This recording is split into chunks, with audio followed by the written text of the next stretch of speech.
Na semana passada, nós fizemos um pequeno estudo sobre tradição e tradicionalismo, e nós vamos dar continuidade ao tema, fazendo a leitura do mesmo texto que nós lemos semana passada, mas não conseguimos adentrar nele, né? Então, hoje nós vamos fazer a leitura, e agora sim nós vamos analisá-lo, avaliá-lo, para depois fazermos as considerações. Livro de Marcos, capítulo 7. Nós vamos fazer a leitura até o versículo 8. Evangelho de Marcos, capítulo 7. Nós vamos fazer a leitura até o versículo 8. Vamos fazer a leitura alternada desse texto da palavra do Senhor.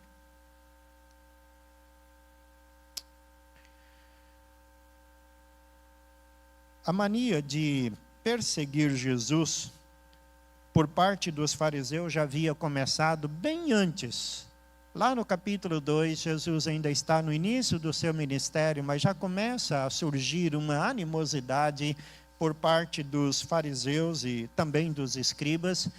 E eles então começam a ter vários encontros assim para provocar Jesus, para colocá-lo à prova, para tentá-lo. E esse texto revela um desses encontros, né? E a forma como Marcos narra o texto, fazendo a leitura alternada, diz bem assim: Ora, reuniram-se a Jesus os fariseus e alguns escribas, vindos de Jerusalém.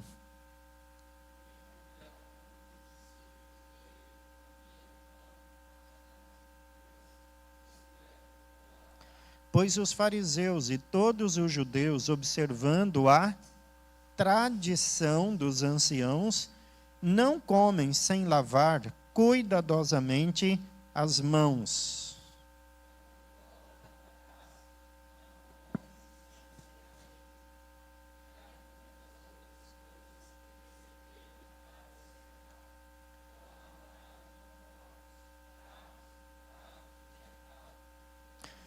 Interpelaram-no os fariseus e os escribas: Por que não andam os teus discípulos de conformidade com a tradição dos anciãos, mas comem com as mãos por lavar?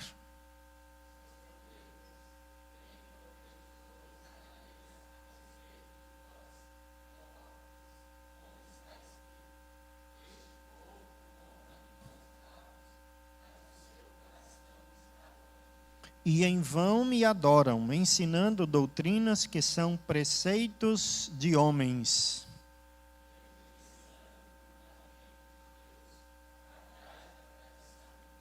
Vamos ler também o 9 juntos?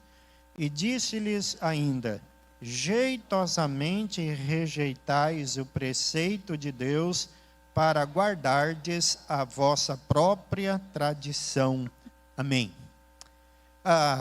O debate aqui nesse texto é bastante intenso, né? A gente vê pelo relato como que aqueles fariseus e escribas estavam dispostos a tudo para defender a tradição dos anciãos, como várias vezes aqui eles citam. Irmãos, somente para a gente relembrar um pouquinho do que nós vimos na semana passada, quando nós falamos que todas as igrejas têm as suas tradições e é difícil criar um ambiente religioso sem que elas estejam presentes. E nós falamos também que é muito fácil nós criarmos uma tradição e imensamente difícil nos livrarmos delas. Por isso nós citamos aquela ideia, né, daquele teólogo que fala que tradição é uma coisa e o tradicionalismo é outra coisa. Os irmãos se lembram alguns aspectos positivos das tradições que nós vimos semana passada? Nós falamos que elas trazem para nós referências, elas ajudam a marcar os passos da nossa caminhada.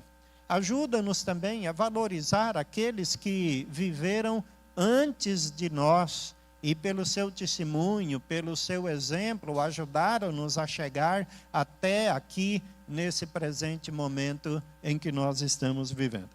Essa semana, eu estava lendo esse livretinho aqui do Dr. Kelly Kapic, pequeno livro para novos teólogos, e ele falou aqui uma coisa interessante. Eu vou ler para vocês. Na verdade, ele está citando aqui o pensamento de um outro teólogo chamado Thomas Oden. E a parte aqui que eu destaco e leio para vocês diz assim: nós podemos nos relacionar com a palavra da seguinte forma: Cristo é a palavra revelada, o verbo vivo, né? Enquanto as escrituras são o quê? A palavra escrita.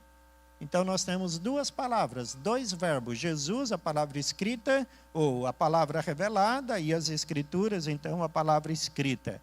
Aí ele continua dizendo: as escrituras servem como fonte primária para o conhecimento do verbo vivo, sendo que todas as demais fontes, incluindo a tradição, a experiência e a razão, servem como fontes secundárias, sem a mesma autoridade das Escrituras. Ou seja, ao mesmo tempo aqui que o autor está citando a supremacia das Escrituras, ele também está dizendo que na nossa jornada de vida cristã, nós podemos nos valer da tradição, da experiência pessoal e da razão, porém, não como norma para a vida de todos os cristãos. Isso acontece muito quando nós falamos assim sobre experiências, né?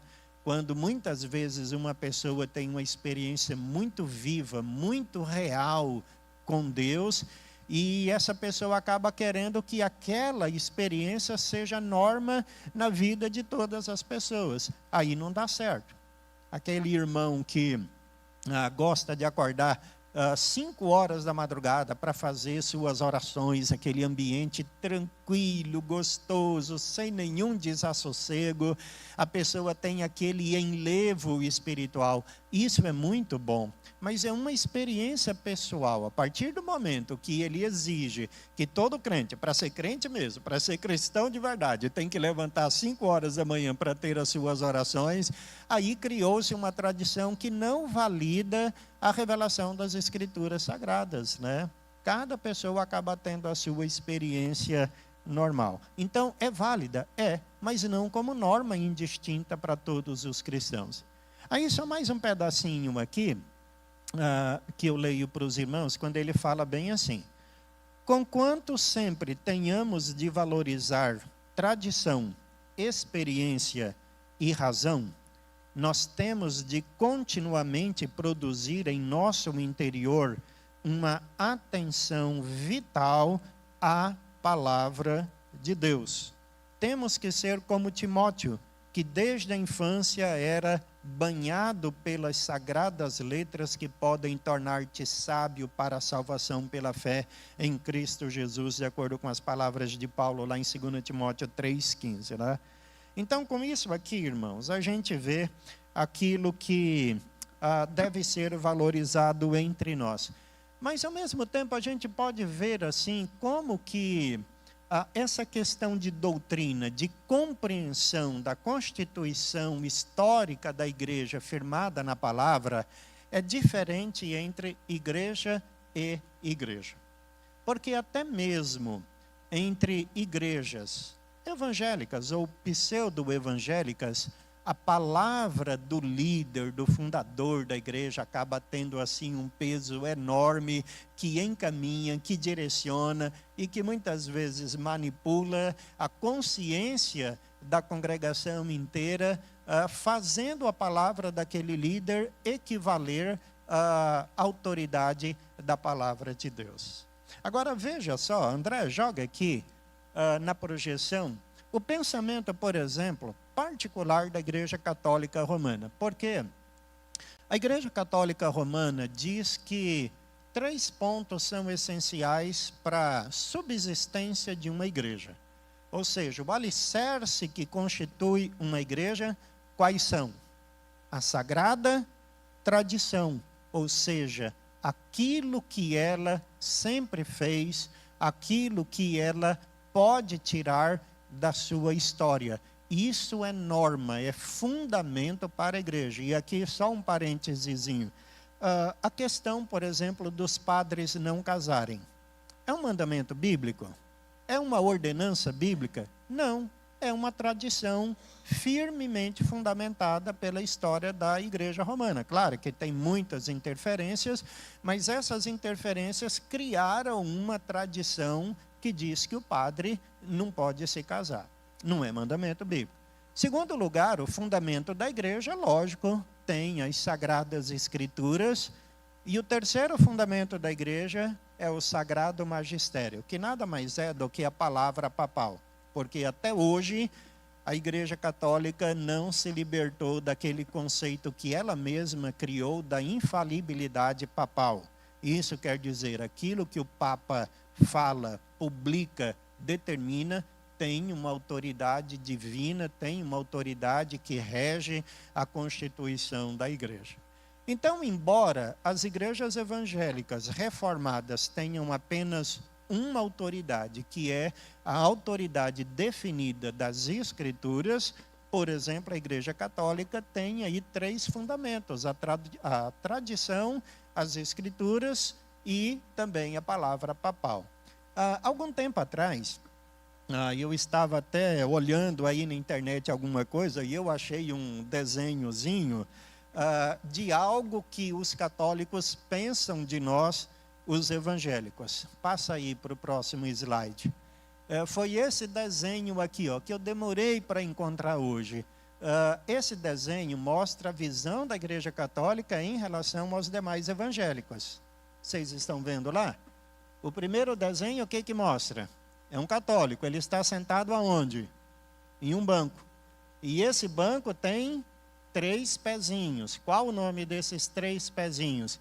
A tradição, a Escritura e o magistério, que é o ensino papal. Então, na visão católica, eles estão mais seguros, podem sentar-se mais confortavelmente na igreja. E a visão que ele tem dos evangélicos, qual é? A de que está sempre vacilante, que não tem segurança. Por quê? Está sentado num banquinho que só tem um pé, né? E o nome desse pezinho que sustenta o banco é a Escritura Sagrada, né? A Bíblia. Veja só qual é a visão que eles têm de estrutura e fundamento da igreja, comparando a Igreja Católica Apostólica Romana com os evangélicos, né? Uma visão totalmente falha, porque se a palavra de Deus não for suficiente para edificar e fundamentar a vida da igreja, o que mais pode sustentar uma igreja? As tradições? Não. As novidades, as novas revelações?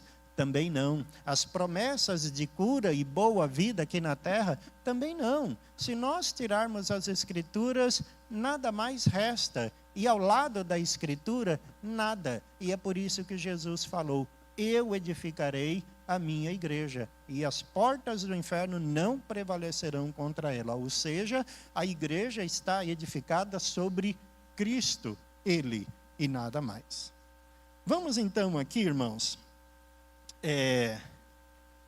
olhar esse texto, tá? Pode tirar, porque já tirou, né? Então tá bom. Aquele desenho ali é um assinte contra nós, né? Ficamos ofendidos com aquilo ali. Vamos olhar aqui esse texto, irmãos. Como eu falei, faz parte do relato de Marcos sobre a controvérsia que Jesus já estava tendo desde capítulos anteriores com os fariseus.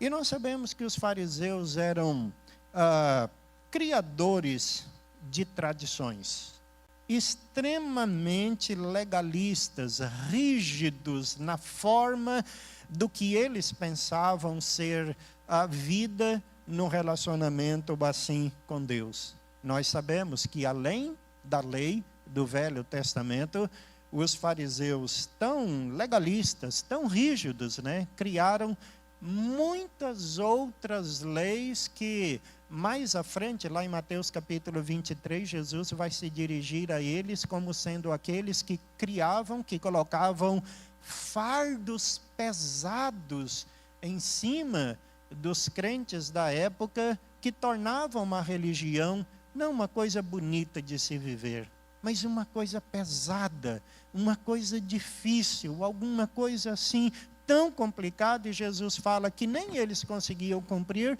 e não conseguiam com o dedo afastar um pouco daquele peso para o bem daqueles que queriam viver em santa comunhão com o Senhor. Bom, irmãos, olhando aqui então esse texto, uma das tradições dos fariseus era lavar as mãos. Você pode achar isso esquisito. Uai, mas então eu sou tradicionalista porque eu chego em casa e antes da refeição eu vou lavar as minhas mãos, né? Bem, nós fazemos isso por causa da higiene. Todo mundo aqui vai fazer isso, não faz? Se não faz, deve fazer. Todo mundo deve lavar as mãos antes das refeições por causa da higiene. Mas veja, os fariseus não faziam isso por causa da higiene. Vocês perceberam que o texto aqui fala repetidas vezes que eles faziam isso por causa da tradição dos anciãos? Isso pode ser visto aqui nesse versículo 2, versículo 3 e o versículo 4. E há alguma questão aqui bem interessante, porque primeiro diz que eles estavam observando Jesus. É aquele olhar de perscrutar. É de olhar no sentido de vigiar. Eu vou olhar para Jesus, ver o que ele fala, para eu acusar. Ver o que ele faz, para eu acusar. Eu vou encontrar algum errinho nele. Igual os babilônios lá fizeram com relação a Daniel, né? Ficaram vigiando a vida dele para ter alguma coisa de que o acusar perante o rei. Então, você veja só que nesse versículo 4... Marcos está fazendo a explicação. Versículo 3 e 4, né? Pois os fariseus e todos os judeus, observando o quê? A tradição dos anciãos. Está falando do quê? Do ato de lavar as mãos, do versículo 2. Não comem sem lavar cuidadosamente as mãos. Quando voltam da praça, não comem sem se aspergirem. E há muito... só uma pausinha aqui. Vocês sabem o significado dessa palavra aspergir aqui no original, no grego? Sabe qual é a palavra usada aqui? Não sabe? Um bombom para quem souber. Se ninguém souber, me dê um bombom. A palavra usada aqui no grego é baptizo. Que significa? Acertou? Então ganhou o bombonzinho. Depois eu dou. A palavra que é baptizo, que foi transliterada para o português como batismo. E isso aqui, irmãos, é uma forma que nós presbiterianos usamos para justificar que a palavra batismo no grego não significa necessariamente mergulhar, mas significa também molhar. Era isso que eles faziam. Quando chegavam lá da cidade, iam molhar as mãos, iam lavar as mãos. A pergunta, por que é que eles tinham esse cuidado? E por que que o texto aqui também fala que eles aspergiam também copos, jarros, vasos de metal e até camas? Por que que eles faziam isso? Por causa de uma outra tradição, nesse caso uma tradição maligna criada por eles, que dizia que o judeu não podia ter nenhum contato com um gentio. O judeu não podia ter um contato com um gentio. Se estivesse andando na rua, esbarrasse num gentio, ele já era considerado impuro. Pior ainda, se cumprimentasse, se pegasse na mão, tocasse no ombro de um gentio, ainda era impuro. Então imagine que aquela mesma mão que cumprimentou um gentio, de repente chega em casa com sede, vai beber uma água, pronto, já trouxe impureza para o copo, já trouxe impureza para a cama, já trouxe impureza para o jarro, onde ele tocasse estava ali alguma coisa impura, então a lavagem de água iria purificar aquilo que foi tocado por ele então. Agora, veja você, existe algum mandamento lá no Velho Testamento que diz que os gentios são impuros? Existe algum mandamento dizendo que o judeu, o verdadeiro israelita, deveria se manter longe dos gentios? Ou isso foi aí uma lei ou uma tradição criada pelo próprio pecado e o preconceito dos judeus? O que vocês acham? É isso que Jesus está falando, ou que Marcos está explicando, né? Por causa da tradição dos homens. A tradição dos homens o levava a ter esse tipo de comportamento errático e totalmente distante de uma religião que agrada ao Senhor. É por isso, então, que Jesus é muito duro aqui em estabelecer algumas sentenças. E eu vou resumir essas sentenças em 3 pontos. Primeiro, o Senhor Jesus Cristo aqui ensina no versículo 6, que uma religião baseada na tradição torna a religião, a adoração, inútil. O que Jesus fala aí no versículo 6, citando o profeta Isaías? Esse povo honra-me com os lábios, mas o coração está longe diante do Senhor. A vida baseada na tradição de homens produz uma religiosidade e uma adoração estéril. Segundo lugar, Jesus aqui estabelece o fato de que não se pode confundir tradição, que é preceito de homens, com doutrina. Como dizia o filósofo, né? Uma coisa é uma coisa, outra coisa é outra coisa. Tradição de homens, como o próprio nome diz, é construção humana. A doutrina não é construção humana, é a definição de Deus, é a revelação estabelecida pelo Senhor. E Jesus fala sobre isso no versículo 7. Em vão me adoram, ensinando doutrinas que são preceitos de homens. Jesus está estabelecendo a diferença, não. Doutrina é a revelação daquilo que o Espírito Santo dá.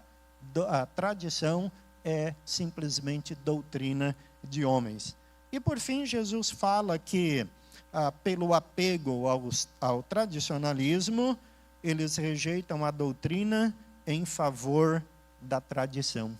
Versículo 8 e versículo 9, Jesus fala isso, e é muito interessante aqui a gente ver que Jesus fala aqui no versículo 9, que jeitosamente rejeitam o preceito de Deus para guardar a própria tradição, né? Jeitosamente, dá um jeitinho. E aí eu chamo a atenção para aquela charge ali mostrada lá, que mostra, na verdade, o pensamento da Igreja Católica. Eles não rejeitam a palavra de Deus, está lá. As Sagradas Escrituras é um ponto no qual eles dizem que a igreja está fundamentada.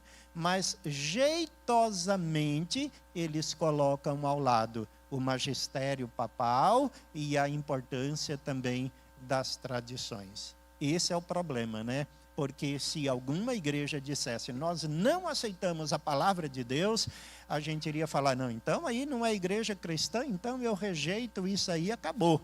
Mas eles não negam a palavra de Deus, mas jeitosamente colocam algumas outras coisas ali que acabam tendo o mesmo poder de igualdade e autoridade que a palavra de Deus. Então, concluindo aqui, Jesus mostra o resultado no versículo 13, é que aqueles a quem Jesus estava falando, que valorizavam tanto a tradição, invalidavam a palavra de Deus pela própria tradição.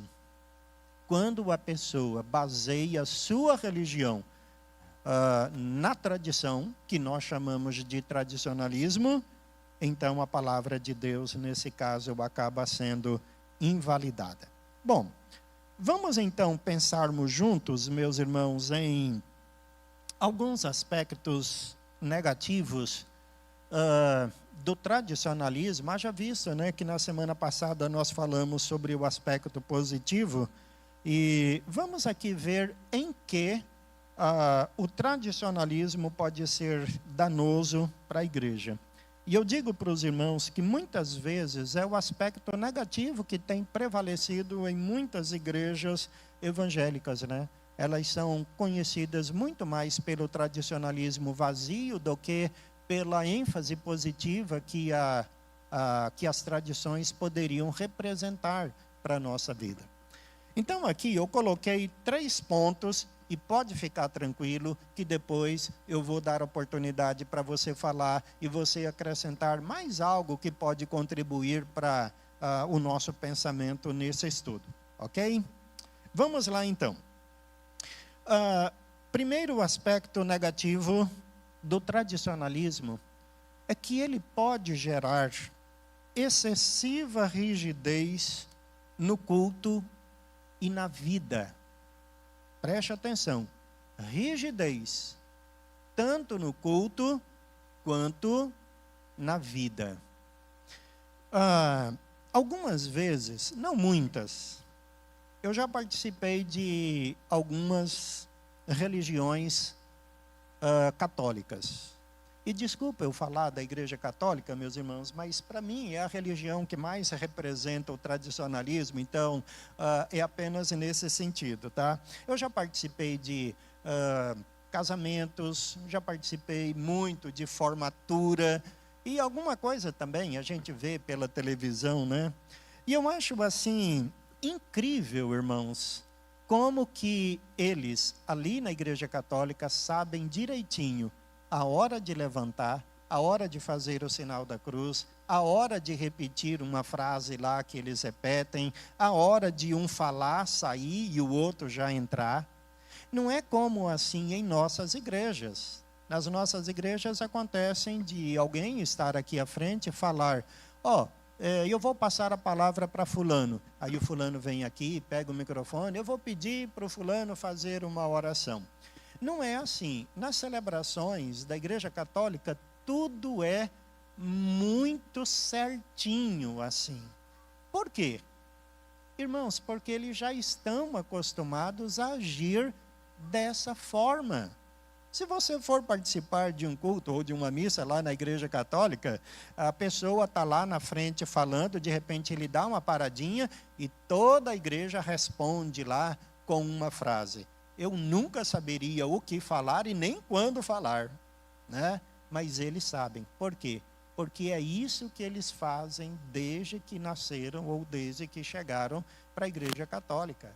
Eles têm esse formalismo, essa rigidez na forma de conduzir ali os seus cultos. Então, é isso que muitas vezes assim nos leva a pensar que nós podemos perder a espontaneidade por causa da rigidez, do costume, da tradição.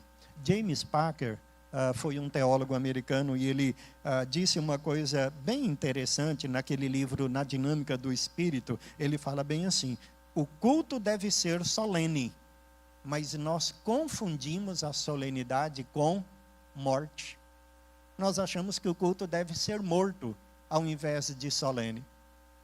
Eu lembro quando eu estudava lá em Minas, nós tínhamos lá no seminário, lá no IBEL, um professor, ele era bem formal, bem tradicionalzão mesmo.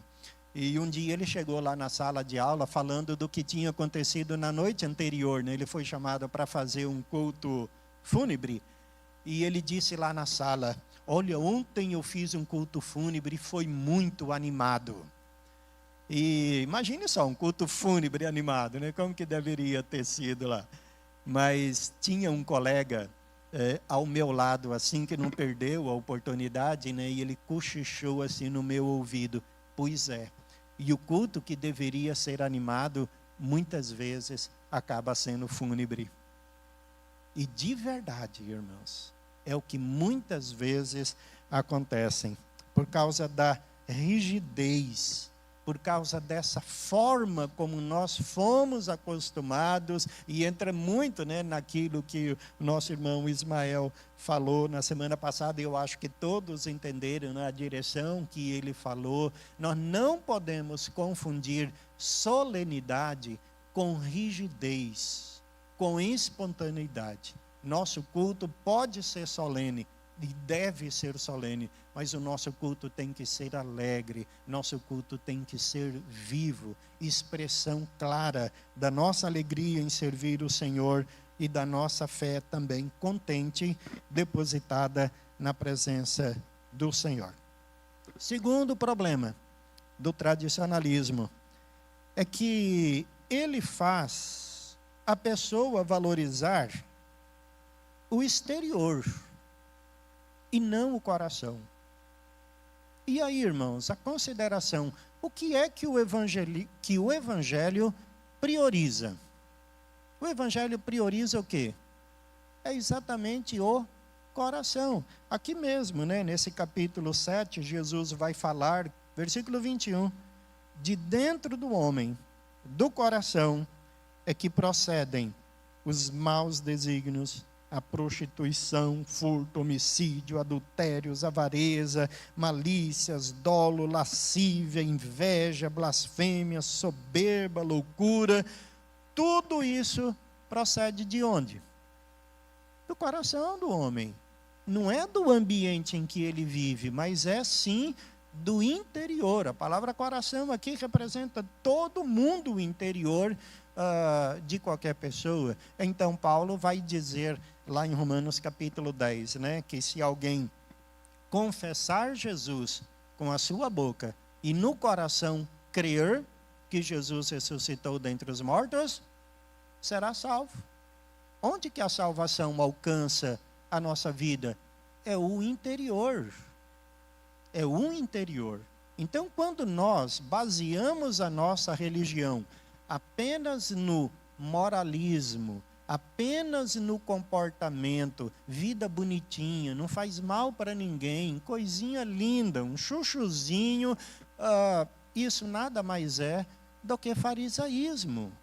Porque se o Evangelho não alcança o coração e a mudança na vida da pessoa não é de dentro para fora, o que existe é apenas uma religião comportamentalista, uma religião absolutamente moralista.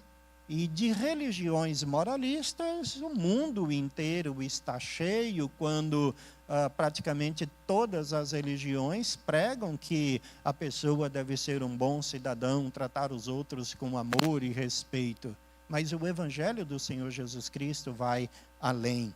Muitas vezes nós percebemos tantos desses problemas. Alguém certa vez comentou o seguinte: se você quer conhecer uma igreja, se uma igreja é tradicionalista, observe a sua reação ou o seu comportamento quando é preciso fazer uma mudança na estrutura da igreja ou uma reforma, né?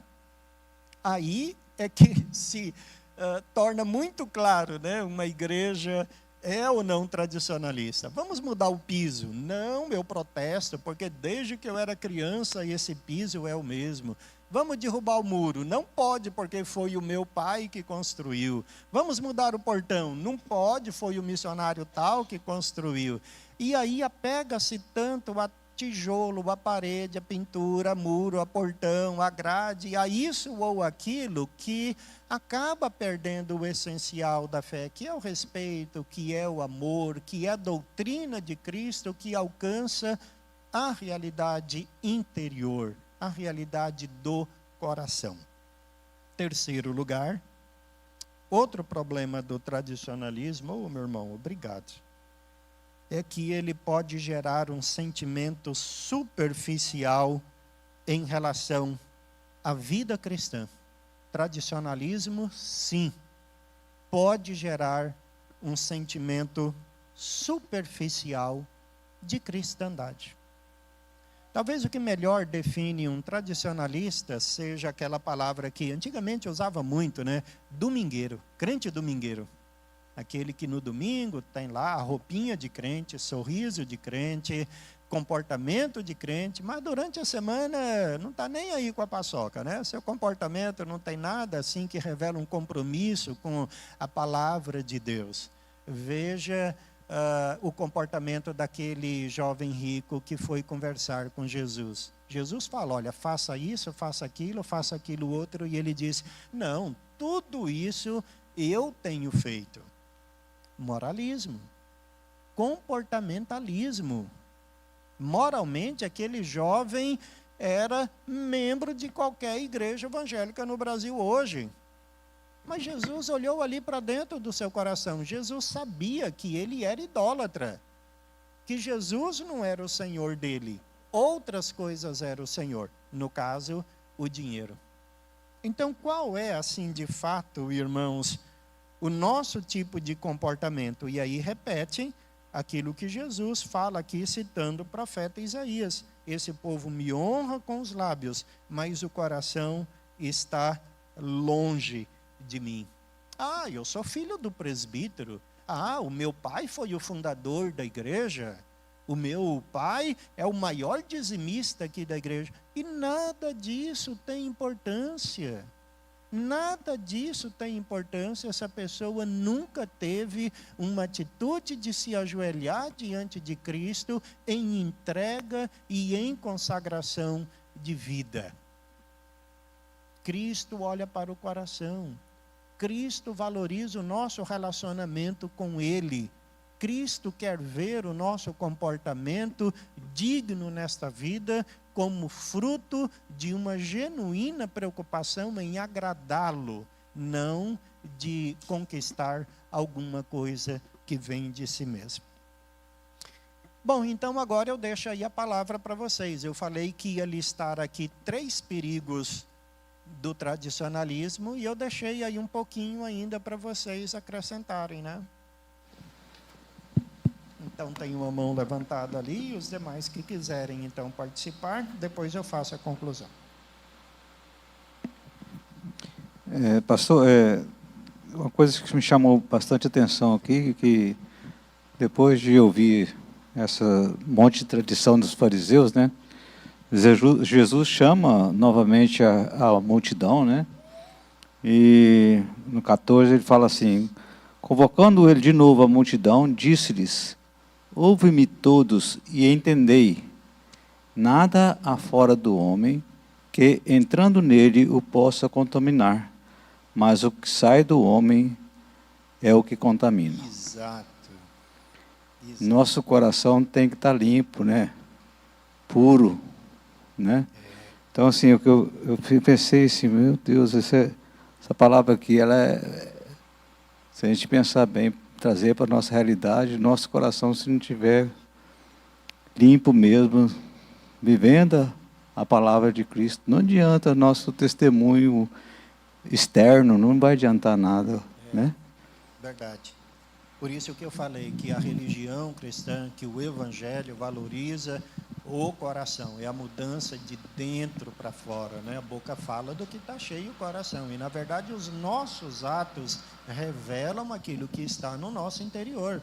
É simples assim, mas é profundo demais.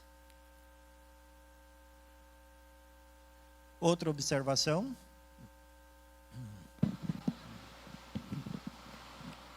Boa noite, a igreja, pastor. Semana passada o senhor fez uma leitura de um texto de uma das cartas paulinas, em que ele dizia que não houvesse, não se afastasse, né, a igreja não se afastasse do que foi ensinado, inclusive as tradições, né, e o senhor lançou um desafio, né, e isso me fez pensar durante a semana.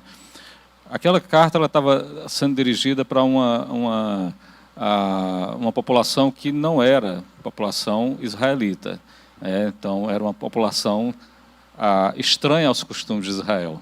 Então, possivelmente, quando ele diz assim, que vocês não se afastem do que foi ensinado e das tradições, eu fiquei a pensar o que seria essa tradição. E me parece que é uma coisa interessante, porque eles reforçam, talvez, a tradição que existia na igreja primitiva, que eram algumas características da igreja primitiva que chamavam a atenção. Era a oração, era a piedade, era o compartilhar o pão, era se reunir.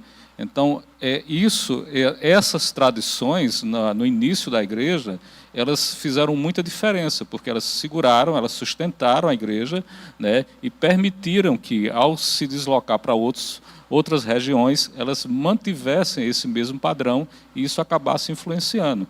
Então, não seriam as tradições dos fariseus, mas tradições que remetiam à mudança de comportamento. Muito bem. E eu acrescento aqui a tua fala dizendo que as duas igrejas a quem Paulo fala, Corinto e Tessalônica, eram cidades de cultura grega, né?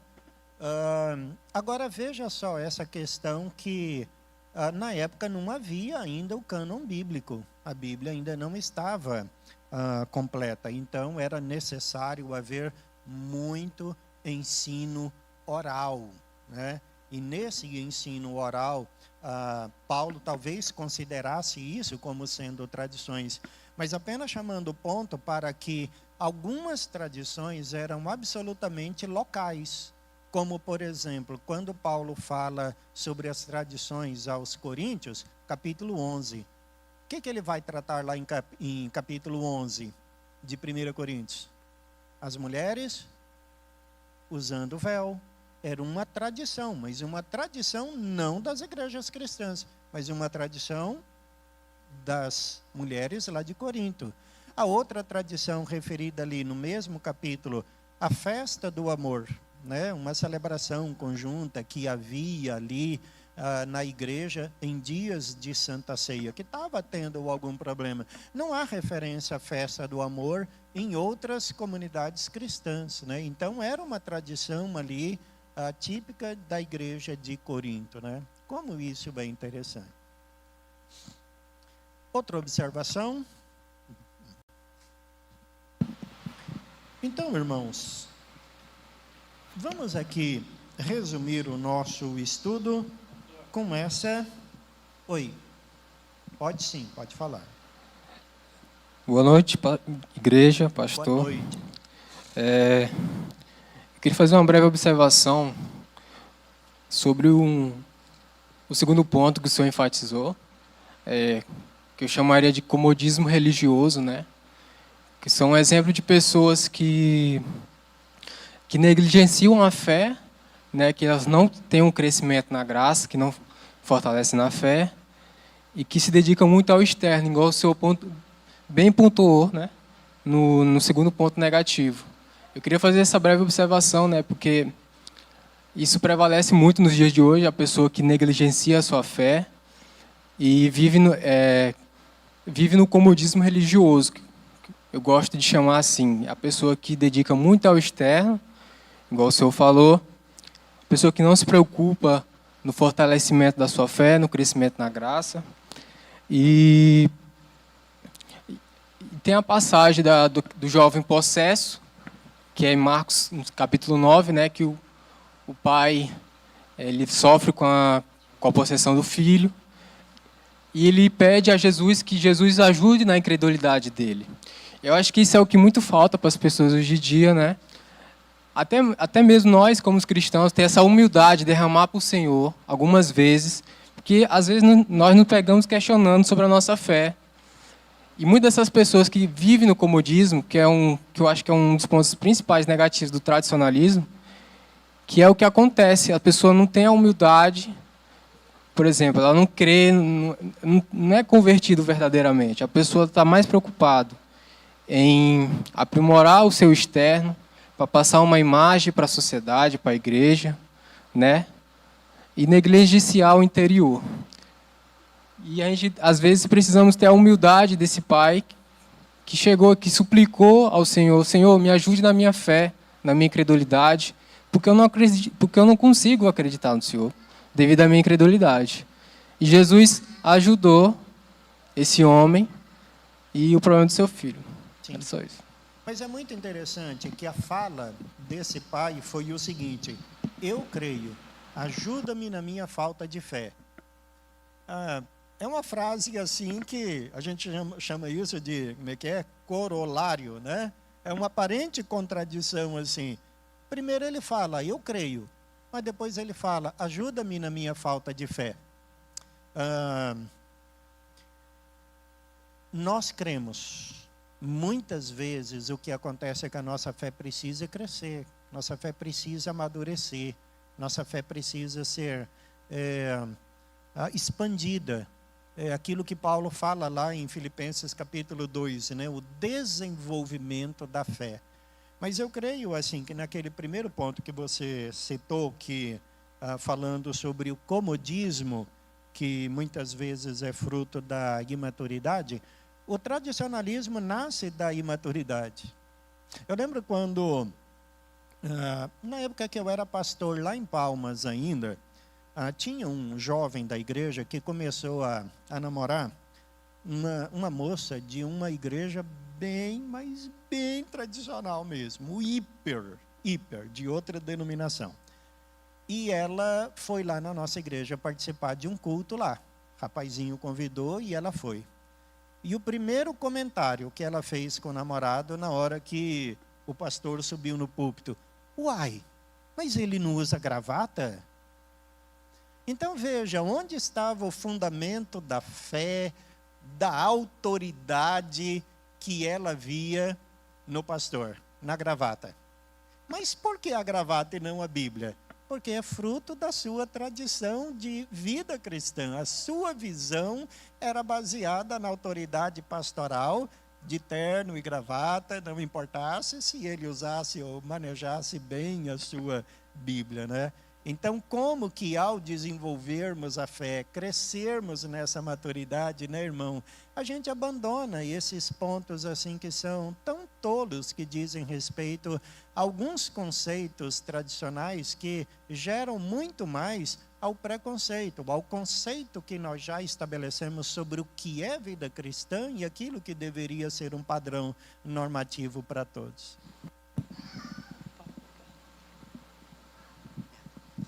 Pastor, às vezes a gente também fica olhando muito assim para outras denominações, mas na nossa igreja, não falo assim a nossa igreja local, mas igreja presbiteriana a nível de Brasil, regiões diferentes, né, levam a ter assim algumas posturas de coisas assim que você olha assim, nossa, mas para que tudo isso? O Tom compartilhou com a gente que o reverendo Esdras, trabalhando aí no Supremo Conselho como secretário de adolescentes, foi convidado a pregar numa igreja, e o Esdras, ele é assim bem despojado, ele não é muito de ficar engravatadinho, e ele não levou um terno, né, para esse negócio. Era uma programação de adolescente, ele ia pregar na igreja, e quando chegou lá, diz que um presbítero perguntou a ele, a pessoa que recebeu, que o hospedou, falou: pastor, você trouxe um terno? Ele falou: não, eu não trouxe, eu trouxe camisa manga comprida, mas não trouxe terno. Ele falou: não, pois o senhor tem que arranjar um terno, porque lá na nossa igreja não prega sem terno. E o Esdras teve que sair às pressas, disse que isso era um sábado à tarde, assim, para comprar esse bendito desse terno, e disse que gastou uma fortuna, porque só achou uma loja caríssima num shopping lá que tinha esse terno, e por fim teve que comprar esse terno. Né? Então, assim, você vê algumas coisas assim na nossa própria igreja, dependendo da região, né? A coisa é assim bem acirrada nesse sentido. Essa pregação saiu cara, né? Mas tem algumas igrejas em que nem terno é a toga clerical, né? Você não sobe ali no púlpito sem a toga clerical, né? Mas é parte de uma estrutura que eu não gosto, eu não concordo, mas preste atenção. Quem são as igrejas? Qual é o perfil das igrejas que mais valorizam as tradições? São as igrejas mais novas ou são as igrejas mais antigas? Isso vai nos ensinar muitas coisas, né? As igrejas mais novas ainda não tiveram tempo de solidificar as suas tradições. tem algumas igrejas novas aí que já tem até a sua tradição, não usa mais púlpito, né? Usa assim uma mesinha onde o pregador fica ali sentadinho, de vez em quando ele levanta, acaba sendo uma tradição, mas é apenas uma, né? Quanto mais antiga a igreja, mais ela vai constituindo, né, as suas tradições. Meus irmãos, devido cuidado. Algumas tradições são boas, devem ser conservadas, não a ponto de estarem juntas ou acima da Bíblia. Mas o cuidado que nós devemos ter é com o tradicionalismo. Esse é o cuidado que nós devemos ter, porque esse tradicionalismo que valoriza o comodismo, que valoriza apenas o exterior, esse sim pode até destruir uma igreja. O que sobra é a casca, né? É a aparência, mas por dentro é o que Jesus fala em Mateus 23 acerca dos fariseus, sepulcro caiado. É bonito ali por fora, mas por dentro já está totalmente consumido e está podre, né? Então, tradicionalismo pode matar igrejas. Laodiceia é um exemplo disso. Cristo do lado de fora, batendo na porta, querendo entrar. Apesar deles se reunirem, apesar deles fazerem os seus cultos, mas tem nome de que vive e está morto. Pastor, eu não sei se encaixa no assunto, mas os concílios são de 4 em 4 anos, né? Do Brasil, da igreja, né? E só notícia, não posso provar que eu nunca fui, né? Mas se fala que há muita confusão, entre aspas, discussões, né? Brigas, por exemplo, quando se fala de sacerdócio de mulher na igreja, né? A igreja entende isso completamente como bíblico, esse fato de... Porque hoje eu vi o pastor barbudo, antigo, chama ele, Nicodemos, explicando que existe muito, até isso que a Rose falou, vários lugares diferentes sobre a igreja presbiteriana e igrejas reformadas, né? Sobre essas questões, né? Essa confusão que acontece lá no concílio, confusão, não vou dizer, é por causa das tradições da igreja ou são resoluções que eles estão querendo modificar? O que é isso, afinal de contas? Não, aí tem mais a ver com a doutrina mesmo. Doutrina. É a concepção doutrinária de que a unção, o cargo pode ser dado a todos indistintamente, né? Então tem mais a ver assim com uma visão doutrinária que com uma tradição.